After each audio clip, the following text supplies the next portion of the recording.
10h, 11h30. Culture Média. Thomas Hill. Merci beaucoup d'être avec nous pour la suite de Culture Média. Nous a rejoint dans ce studio Sacha Nokovic pour parler sport. Salut Sacha. Salut. Et ça tombe bien que vous soyez là, Sacha, parce que j'ai la chance de recevoir ce matin l'un des plus grands sportifs français. Alors c'est simple, dès l'âge de 24 ans, il avait atteint tous ses objectifs sportifs. Ah oui. Il avait tout gagné. Alors qu'est-ce qu'il a fait ? Eh ben, il a regagné. Et qu'est-ce qu'il a fait ensuite ? Il a regagné. Triple champion olympique, quadruple champion du monde et d'Europe, élu meilleur handballeur du monde en 2007, 2014, 2016. Wow.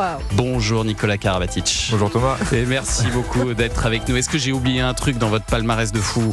Un truc qui compte pour vous ou pas ? Parce que la liste est longue. Possiblement, mais quand acteur, il a été acteur. Ouais. Ah oui. Ouais. Dans quoi vous avez joué ? Très bonne question. Il n'y a pas lui-même. Mais c'était un méchant avec son frère. Il faisait très peur les deux. Ah ouais. Non, c'était un autre truc. Ça, c'était une sorte de petit teaser qu'on avait tourné en vue de peut-être faire un film. Où là, je jouais avec mon frère un méchant Hugo et avec d'autres coéquipiers, on avait bien rigolé. Et non, j'avais fait un vrai film sur le sport. Mais ça a moins marqué que votre carrière.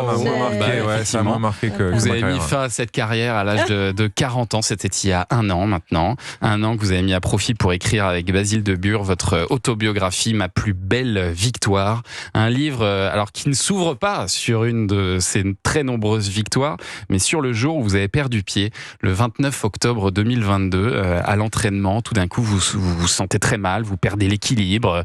Vous avez en fait les symptômes d'une commotion cérébrale, sauf que vous n'avez pas eu de choc. Et alors les médecins vous font faire des tests sans trouver d'explication en fait sur votre état de santé. Ils ne comprenaient pas. Oui, c'est pas qu'ils ne comprenaient pas, c'est qu'ils disaient, il y a tous les symptômes d'une commotion, donc c'est sûrement une commotion et ça va aller, ça va passer. On a des petits protocoles qu'on maîtrise pas trop, mais il faut laisser du temps et on va y aller doucement. Et moi, de mon côté, ce qui avait fait ma force jusque-là, mon mental à toute épreuve, il se mettait à tourner en rond, où je me disais, mais pourquoi ça m'arrive ? C'est pas logique, il n'y a pas eu de coup. Ouais. Ok, je suis fatigué, c'est une période où on a beaucoup de matchs, on enchaîne, et c'était aussi à 37 ans, pour moi, un moment où je commençais à réfléchir à l'après, à ce que j'allais faire, à la suite.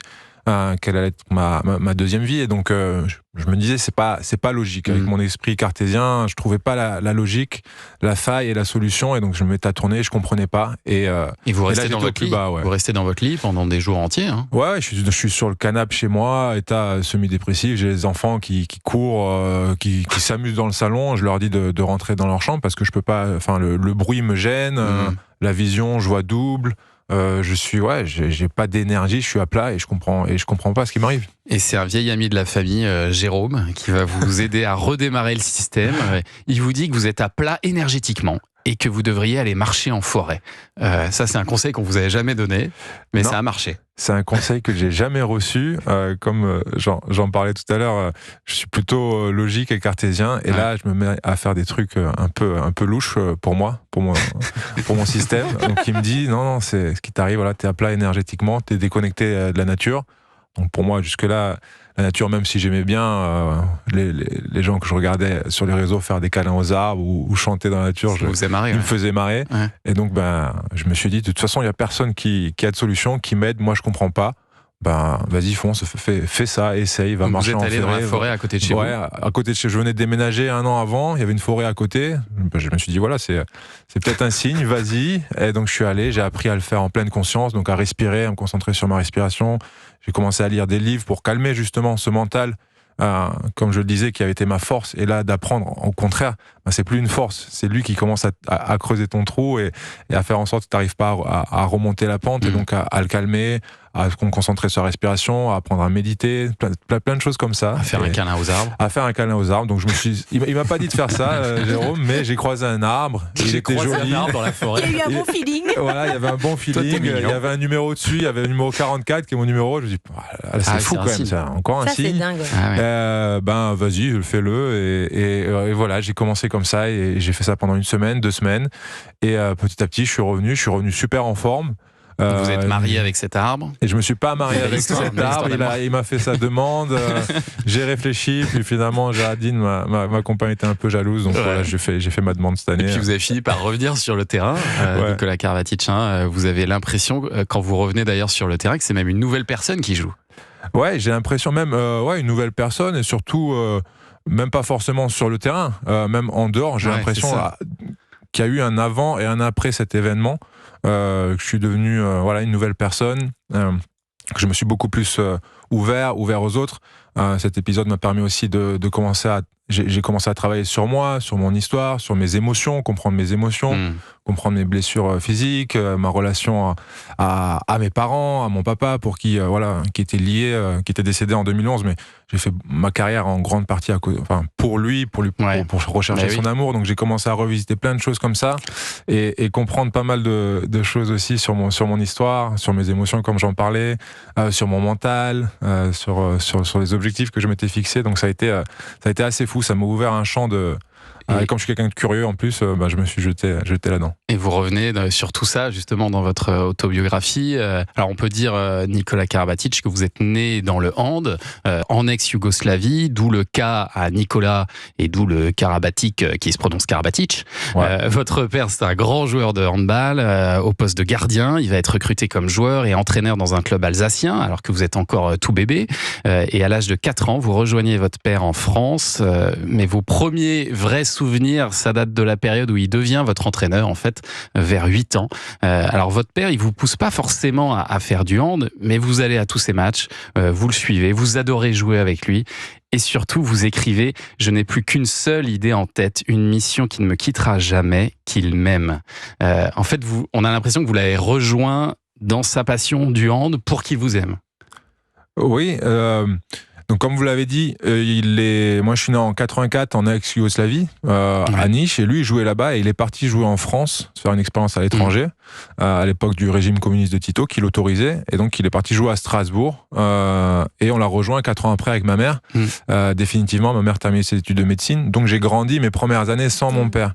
Et il y avait un manque, et donc je pense qu'il y a eu un manque forcément, et derrière quand on est descendu vivre, mon frère est né après entre-temps à Strasbourg en 88, on est descendu vivre à côté de Montpellier, à Frontignan en 92, et là à ce moment-là, ça a coïncidé, c'était mon prof de sport à l'école, c'était mon entraîneur dans mon club de hand, et il faisait toutes les catégories jusqu'au senior, et c'était mon papa à la maison bien sûr, donc je l'ai eu en figure tutélaire tout le temps à mes côtés, et je pense que consciemment j'ai voulu rechercher son amour alors qu'il me démontrait déjà énormément d'amour, mais c'est quelque chose d'inconscient que j'avais au fond de moi, et à partir de là j'ai eu cette révélation, ce mode de vie, je veux être le meilleur, c'est même pas c'est je vais être le meilleur, c'était une certitude dans mon esprit, ce qui est assez fou quand même. Une détermination de dingue. Il faut dire que votre père aussi, il était assez costaud quand même comme entraîneur, hein. Il avait un drôle de dicton quand vous aviez le malheur de vous plaindre ou de pleurer, il vous disait...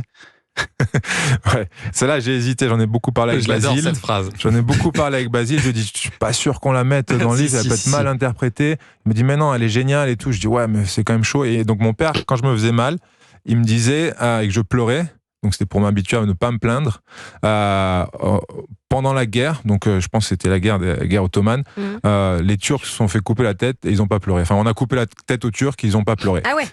À 8 ans, ils vous disent ça. C'est ça les Yougos avant. Et donc là, moi en pleurant, ils pouvaient pas, ils étaient morts. Et là, ils se marraient.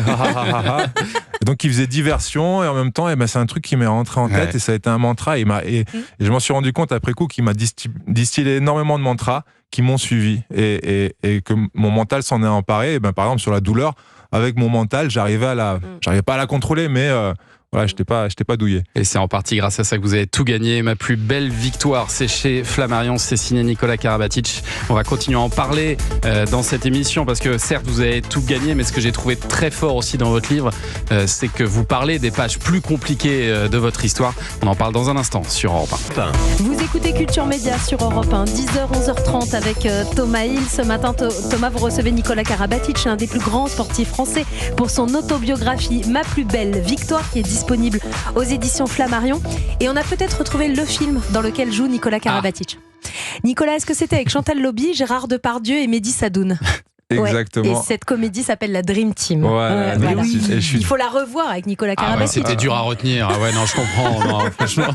C'était pas dur à retenir, mais j'ai une mémoire, ma mémoire est foireuse et je suis tellement triste de ne pas m'en être souvenu parce que c'est une bonne comédie française en plus. C'est une bonne comédie et surtout je me suis retrouvé à tourner une scène avec Chantal Louis et Mehdi Sadoun, c'était incroyable.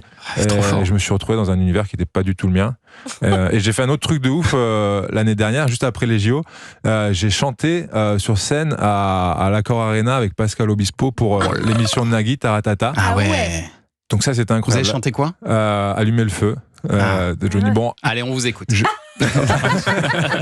Bah là, y a pas je sais pas si vous avez des bons ingé-sons parce que je pense qu'ils ont dû modifier ma voix. Un peu, je suis pas connu pour être un bon chanteur. Même si j'aime chanter, j'aime la chanson, je suis pas connu pour être un bon chanteur. Mais il s'est lâché, Nicolas, hein, c'est rare. Je me suis dans sa lâché, carrière, il était plutôt réservé, mais là, il s'est complètement lâché sur scène. Alors, on revient au hand, hein, parce que vous racontez aussi dans votre livre, alors certes, il y a eu ce déclic de votre père qui vous a donné envie d'aimer ce sport, et puis il y a aussi 1992, les Barjots, l'équipe de France de hand qui est médaillée au JO de Barcelone. C'est l'équipe donc de Jackson Richardson, Eric Quintin. C'est la première fois qu'une équipe de France gagne un titre olympique. C'est quelque chose d'énorme, mais pour vous, c'est un peu un déclic?